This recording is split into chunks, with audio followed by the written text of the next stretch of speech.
دیا تھا جیسے پاکستان کا اسلام آباد ہے، تو اسی طرح اسلامی سلطنت کا مدینہ منورہ تھا، حضرت علی اس کو کوفہ لے گئے، تو وہ کوفہ مرکز بن گیا تھا، تو یہ وہاں گئے۔ حضرت علی نے جب ثابت کو یعنی حضرت امام اعظم کے والد کو دیکھا تو ان کے لیے دعا فرمائی، اور حضرت علی جو ولیوں کے سردار ہیں، قاسم ولایت ہیں، انہوں نے پیشانی دیکھ لی باپ کی کہ اس کی اولاد میں ایک بیٹا ہوگا جو مسلمانوں کا امام ہوگا۔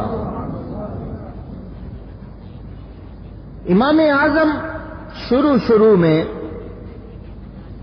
پڑھائی سے تعلیم سے کوئی دلچسپی نہیں تھی، کاروبار کی طرف دھیان تھا۔ ایک بزرگ نے جو کوفہ میں پڑھاتے تھے، انہوں نے امام اعظم کو جاتے ہوئے دیکھا تو بلایا، پیشانی دیکھی، اتقوا فراست المؤمن فإنه ينظر بنور اللہ۔ مومن کی فراست کے معنی کہتے ہیں تارنا، کسی چیز کو اچھی طرح دیکھ لینا، تو اللہ والوں کی فراست سے ڈرو، یہ اللہ کے نور سے دیکھتے ہیں۔ تو انہوں نے دیکھا کہ اس کے ایک نصیب میں تو بہت بڑا عالم ہونا لکھا ہے اور یہ کاروبار میں لگا ہوا ہے، فرمایا پڑھتے کیوں نہیں ہو، پڑھا کرو۔ بس ان کا یہ کہنا پر اثر گیا، پر علم پر حیران تھا، تو یہ وہاں گئے۔ حضرت علی نے جب ثابت کو یعنی حضرت امام اعظم کے والد کو دیکھا تو ان کے لیے دعا فرمائی، اور حضرت علی جو ولیوں کے سردار ہیں، قاسم ولایت ہیں، انہوں نے پیشانی دیکھ لی باپ کی کہ اس کی اولاد میں ایک بیٹا ہوگا جو مسلمانوں کا امام ہوگا۔ امام اعظم شروع میں پڑھائی سے تعلیم سے کوئی دلچسپی نہیں تھی، کاروبار کی طرف دھیان تھا۔ ایک بزرگ نے جو کوفہ میں پڑھاتے تھے، انہوں نے امام اعظم کو جاتے ہوئے دیکھا تو بلایا، پیشانی دیکھی، اتقوا فراست المؤمن فإنه ينظر بنور اللہ۔ مومن کی فراست کے معنی کہتے ہیں تارنا، کسی چیز کو اچھی طرح دیکھ لینا، تو اللہ والوں کی فراست سے ڈرو، یہ اللہ کے نور سے دیکھتے ہیں۔ تو انہوں نے دیکھا کہ اس کے ایک نصیب میں تو بہت بڑا عالم ہونا لکھا ہے اور یہ کاروبار میں لگا ہوا ہے، فرمایا پڑھتے کیوں نہیں ہو، پڑھا کرو۔ بس ان بزرگوں کا یہ کہنا دل پر اثر کر گیا، امام اعظم نے پڑھنا شروع کر دیا، اور ایسا پڑھا کہ آج تک امت ان کے علم پر حیران ہو۔ لوگوں نے طرح سے امام اعظم کا امتحان لیا، کئی لاکھ حدیثیں یاد تھیں۔ حدیث کا یاد کرنا کئی طرح کا ہوتا ہے، آپ کو ابھی سمجھاتا ہوں۔ یہ 10 آدمی سمجھے بیٹھے ہوئے ہیں، پہلے کا نام کیا ہے، اس کے باپ کا نام کیا، دوسرے کا نام کیا، اس کے باپ کا نام کیا، تیسرے کا نام کیا، اس کے باپ کا نام کیا۔ یہ روایت اس طرح بیان ہوتی ہے، بیان کیا فلاں بن فلاں نے فلاں بن فلاں سے، اس نے سنا فلاں بن فلاں سے، اس نے سنا فلاں بن فلاں سے۔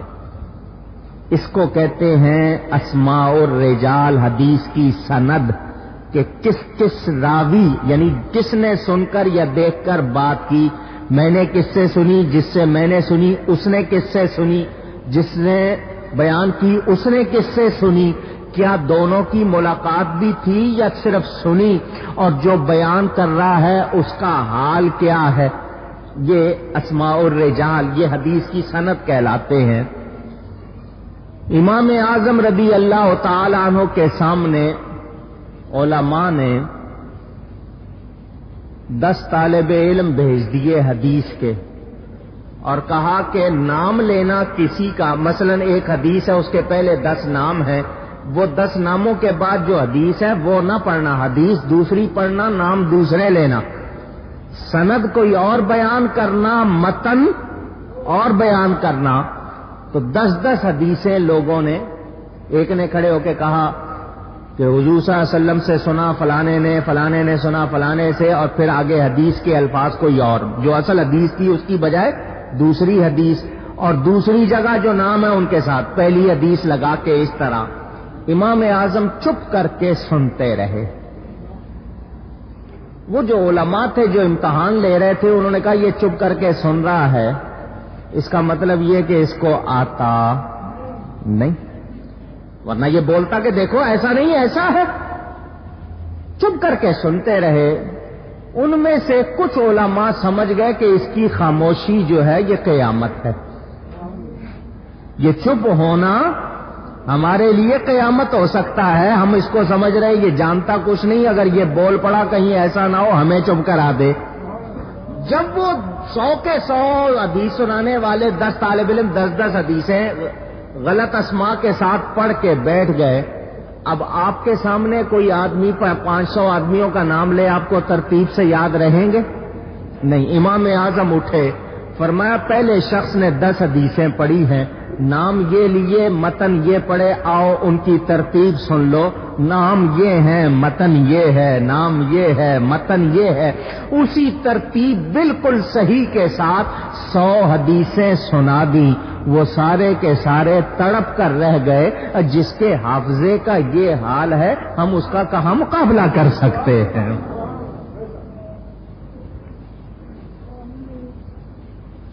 70,000 حدیثیں اس طرح اسماء کے ساتھ، اسناد کے ساتھ، صحیح روایات کے ساتھ حضرت امام اعظم نے محفلوں میں سنائی۔ کئی صحابہ سے آپ کی ملاقات ثابت، حضرت انس رضی اللہ تعالی عنہ کی زیارت کی، ان کا درس بھی سنا۔ علمی شان کیا ہے؟ اگر اس کی تفصیل سناؤں اور واقعات سناؤں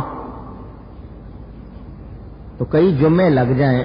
انشاءاللہ کسی دن آپ کو بتاؤں گا، مسئلے آتے تھے۔ حضرت سیدنا امام محمد باقر رضی اللہ تعالی، حضرت سیدنا امام حسین کے پوتے، امام زین العابدین کے بیٹے، لوگوں نے ان سے شکایت کی کہ یہ امام اعظم جو ہیں یہ قیاس سے مسئلے بیان کرتے ہیں۔ قیاس کا مطلب خود سوچ کر اپنی طرف سے سمجھ کر بات کرنا، قرآن و سنت کی بجائے قیاس سے مسئلہ حل کرتے ہیں کہ ثابت یوں ہوا اور یوں ہوا۔ امام محمد باقر نے بلا لیا محفل میں، امام جعفر صادق کی روایت بھی ہے، محفل میں بلا لیا اور کہا کہ لوگ کہتے ہیں تم قیاس سے بیان کرتے ہو، مسائل کا حل قیاس سے پیش کرتے ہو، اس کا جواب دو۔ امام اعظم نے بھری محفل میں جو جواب دیے آپ کو کئی مرتبہ سنا چکا ہوں، ذہنوں میں پھر تازہ کر لیجیے۔ فرمایا حضرت میں آپ کے سامنے رکھتا ہوں اور آپ فیصلہ کر لیجئے میں قیاس سے مسئلہ حل کرتا ہوں یا قرآن حدیث سے۔ کہا یہ بتائیے آپ اپنی سمجھ اور قیاس سے بتائیے نماز افضل ہے یا روزہ؟ محفل میں سب نے کہا نماز افضل، کوئی شبہ نہیں، نماز افضل ہے۔ فرمایا قیاس یہی کہتا ہے کہ نماز افضل ہے، مگر قرآن کہتا ہے روزہ افضل ہے۔ اب بتائیے میں فیصلہ کیسے کروں؟ قیاس کا فیصلہ کروں یا قرآن کا فیصلہ کروں؟ لوگوں نے کہا دلیل کیا ہے؟ فرمایا عورت کو ماہانہ ایام ہوتے ہیں، اس میں جو نمازیں آ جائیں وہ اس کو معاف ہیں، قضا نہیں کرنی، مگر رمضان میں ایام آ جائیں تو ان دنوں میں روزے نہ رکھے، اگلے سال کا رمضان آنے سے پہلے پہلے وہ روزے رکھنے ہیں، ان روزوں کی قضا کرنی ہے، نمازیں معاف۔ تو پتہ چلا کہ روزہ افضل ہے۔ اب بتائیں میں کیسے فیصلہ کروں؟ فرمایا یہ بتائیں قیاس کیا کہتا ہے، کون کمزور ہے، لڑکی کمزور ہے یا لڑکا؟ سب نے کہا لڑکی کمزور ہے۔ کس کی مدد کرنی چاہیے؟ ان کا لڑکی کی، وہ کمزور ہے۔ فرمایا قرآن کہتا ہے لڑکے کی مدد کرو۔ بتائیں میں کیسے فیصلہ کروں؟ لوگوں نے کہا دلیل؟ فرمایا اللہ فرماتا ہے لڑکی کو وراثت میں 1 حصہ دو، لڑکے کو 2 حصے دو۔ کیا فیصلہ کروں میں اپنی طرف سے؟ میں قرآن کا فیصلہ کروں گا، حدیث کا فیصلہ کروں گا۔ حالانکہ قیاس یہ کہتا ہے جی مرد جا سکتا ہے، کما سکتا ہے، لڑکی کمزور ہے، صنف نازک ہے، مگر شریعت نے اس کا 1 حصہ رکھا ہے، مرد کے 2 رکھے ہیں۔ اب بتائیں کون کمزور ہے، کس کی مدد کرنی چاہیے؟ آدمی چلتا ہے، پاؤں کا تلوا ہے، سول، تلیاں، تلوا، اس پہ گرد زیادہ لگتی ہے یا اوپر والے پہ؟ میلا ہوگا تو نیچے کا حصہ، مگر وضو میں حکم ہے اوپر مسا کرو، نیچے ہاتھ پھیرنے کا حکم نہیں ہے۔ قیاس یہ کہتا ہے نیچے ہاتھ پھیرو کیونکہ میل لگے گی تو نیچے لگے گی، مگر حکم اوپر ہاتھ پھیرنے کا ہے۔ فرمایا بتاؤ کیسے مسئلہ، کیا فیصلہ کروں؟ پیشاب زیادہ ناپاک ہے یا دوسرا پانی؟ سب نے کہا پیشاب زیادہ ناپاک ہے۔ فرمایا اس پر غسل نہیں ہے، دوسرا پانی نکلے اس پر غسل ہے۔ بتاؤ کیسے فیصلہ کروں؟ جب امام اعظم نے یہ مثالیں دینی شروع کی، امام محمد باقر ممبر سے نیچے اترے، امام اعظم کی پیشانی چوم کر کہا یہ وہ شخص ہے جو قرآن کے مغز کو جانتا ہے۔ اللہ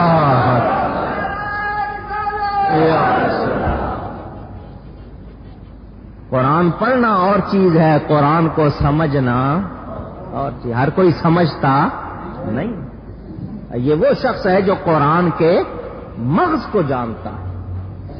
تم کہتے ہو قیاس سے فیصلہ کرتا ہے، اس نے سامنے تمہارے مثالیں دے دی ہیں۔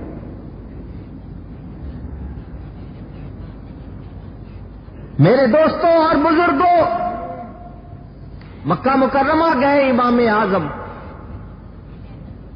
لوگوں نے گھیر لیا، مسجد حرام میں، بیت اللہ شریف میں لوگوں کو پتا چلا ابو حنیفہ ہے، لوگ اٹھ کے کھڑے ہو گئے۔ ان کا یہ کہنا تھا کہ بغیر فاتحہ کے نماز نہیں، جو نماز میں سورہ فاتحہ نہ پڑھے اس کی نماز نہیں۔ اور امام اعظم نے فرمایا صرف امام پڑھے، مقتدی نہ پڑھے، نمازی نہیں پڑھیں گے، صرف امام پڑھے گا جماعت میں۔ جب ہر شخص اپنی الگ الگ نماز پڑھے گا تو ہر رکعت میں سورہ فاتحہ پڑھے گا، لیکن امام کے ساتھ جب پڑھی جائے گی صرف امام پڑھے گا۔ تو انہوں نے کہا کہ بغیر فاتحہ کے نماز نہیں، اور تم نے فتویٰ دے دیا ہے کہ صرف امام پڑھے، مقتدی نہیں پڑھے۔ ایک آدمی ادھر سے بول رہا ہے، 4 ادھر کھڑے ہو گئے، 6 ادھر، 10 ادھر، 20 ادھر، ایک ہنگامہ جیسے مچھلی بازار ہوتا ہے۔ سب اٹھ کے کہنے لگے تم نے یہ کیسے فتویٰ دے دیا؟ امام اعظم نے فرمایا میری بات سنو، تم لوگ اتنے ہو، 200-250 آدمی بول رہے ہو، میرے کان میں کسی ایک کی آواز بھی صاف نہیں آ رہی، میں کیسے سنوں گا، کیسے تم کو جواب دوں گا؟ تم ایسا کرو کہ اپنے درمیان میں ایک آدمی چن لو جو تم میں سب سے زیادہ سمجھدار، عالم، قابل ہو، لائق ہو، وہ چن لو اور اس کو اپنا نمائندہ بنا لو۔ اس کی فتح تمہاری فتح، اس کی شکست تمہاری شکست، اس کی بات تمہاری بات، اس کا چپ رہنا تمہارا چپ رہنا، ٹھیک ہے؟ انہوں نے کہا واقعی بات تو سمجھداری کی کر رہا ہے، اگر سب بولیں گے تو کیا پتہ چلے گا؟ انہوں نے کہا ٹھیک ہے۔ انہوں نے ایک آدمی چن لیا، کہنے لگے یہ ہمارا نمائندہ ہے، ہماری طرف سے یہ بات کرے گا۔ فرمایا اس کو سب مانتے ہو؟ ان کا جی سب مانتے۔ فرمایا یہ جو اس کی فتح تمہاری فتح؟ ان کا بالکل۔ کہ یہ اگر ہار گیا تو تم سب ہار گئے؟ فرمایا میں بھی تو یہی کہتا ہوں۔ مسئلہ یہی حل ہو گیا کہ سارے شور کریں، ہم اللہ کی بارگاہ میں امام کو اپنا نمائندہ بنا کے آگے کر دیتے ہیں، اس کا پیش کرنا، ہم سب کا پیش کرنا۔ اللہ اکبر۔ ہم بھی تو یہی کہتے ہیں، ہم کوئی اور بات اس طرح مسئلے حل کر، کیسے کیسے مسئلے آتے تھے آپ کو بتاؤں اگر تو آپ حیران ہو جائیں، کیسے کیسے مسئلے آتے تھے۔ ان سب کے جواب ابھی نہیں دوں گا تاکہ آپ کو شوق پیدا ہو امام اعظم کے حالات پڑھیں۔ سوال کیسا آ رہا ہے، ایک آدمی ہے، اس کی بیوی سیڑھی پر چڑھی ہوئی ہے، نیچے اتر رہی ہے، ابھی وہ نیچے اتری نہیں، اس نے کہا اگر تو سیڑھی سے نیچے اتری تجھے طلاق۔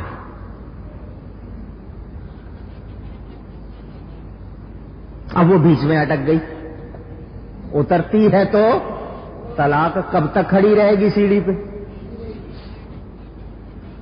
دے جواب۔ علماء کے پاس لوگ دوڑے ہوئے گئے، فرمایا اگر وہ اترتی ہے تو طلاق ہو جائے گی، کیونکہ شوہر نے کہہ دیا ہے کہ اگر وہ سیڑھی سے نیچے اتری تو طلاق، تو اگر وہ اترے گی تو طلاق ہو جائے گی۔ امام اعظم کے پاس گئے، امام اعظم نے فرمایا اسے کہو نیچے نہ اترے، 4 آدمیوں کو کہو سیڑھی اتار کے نیچے رکھ دیں، طلاق سے بچ جائے گی۔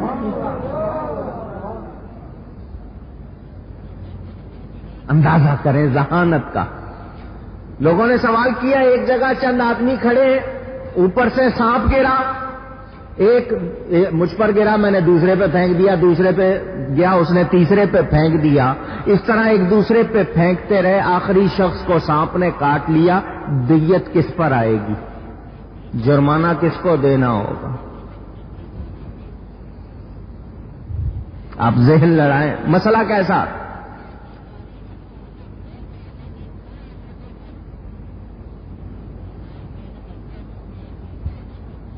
لوگ طرح طرح کے مسئلے لاتے تھے۔ خلیفہ کی بیوی کا مشہور واقعہ ہے، ہارون رشید، اس کے بارے میں بتایا جاتا ہے، اس نے کہا کہ جی میری سلطنت سے غروب آفتاب سے پہلے پہلے نکل جاؤ ورنہ تمہیں طلاق۔ لوگوں نے کہا نکلنا پڑے گا ورنہ طلاق ہو جائے گی، نکلنے کی کیا ضرورت ہے، گھوڑے پہ جائیں، اونٹ پہ جائیں، سلطنت اتنی بڑی ہے، اگر سورج غروب ہونے سے پہلے باہر نہ نکلے تو طلاق پڑ گئی۔ اس مولوی کے پاس بھیج، اس عالم کے پاس بھیج، اس مفتی کے پاس بھیج، سب نے یہی کہا نکلنا پڑے گا۔ امام اعظم کے پاس بھیجا، فرمایا اسے کہو مسجد میں آئے میرے پاس، میں مسئلہ اس نے پوچھنا نا، اسے کہو ادھر آئے۔ وہ ضرورت مند تھی، آئی، حضرت صاحب درس میں لگے ہوتے، فرمایا اس کو کہو مسجد میں داخل ہو کے کنارے پہ بیٹھ جائے، میں فارغ ہو کے جواب دوں گا۔ اس کی جان پر بنی ہوئی، ایک ایک منٹ قیمتی کہ میں اتنی دیر میں سفر کروں تو 2 میل آگے نکل جاؤں، یہاں بیٹھی ہوئی ہوں۔ ظہر ہو گئی، حضرت صاحب نے زور پڑی، زور کے بعد کھانا وغیرہ کھانے لگ گئے، اس کی جان پہ بنی ہے، فرمایا اسے کہو بیٹھی رہے، تسلی رکھے، کچھ نہیں ہوتا۔ لیکن آپ کو پتا ہے جس کی جان پر بنی ہو اس کا کیا حال ہوتا ہے۔ حضرت صاحب تھوڑی دیر آرام فرمانے لگ گئے، وہ اور پریشان کہ میری جان پہ بنی ہوئی ہے، میری طلاق کا مسئلہ، زندگی موت کا مسئلہ۔ یہ شخص اپنے آرام کو لگا، اثر پڑی، حضرت صاحب اثر کے بعد وظائف پڑھتے رہے، سورج غروب ہو گیا۔ اس نے کہا اب تو میں گئی، کاش کہ میں ویسے چلی جاتی تو کچھ تو سفر کرتی، کسی طرف نکل جاتی۔ جب سورج غروب ہوا، اذان ہوئی، حضرت صاحب نے فرمایا اسے کہو اپنے محل میں واپس چلی جائے، اس کو طلاق نہیں ہوئی، مسجد بادشاہ کی سلطنت میں داخل نہیں ہے۔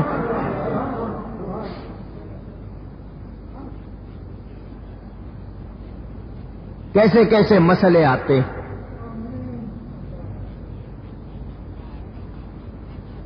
حضرت سیدنا امام اعظم رضی اللہ تعالی عنہ عالم کتنے بڑے تھے، عابد کتنے بڑے تھے، متقی کتنے بڑے تھے۔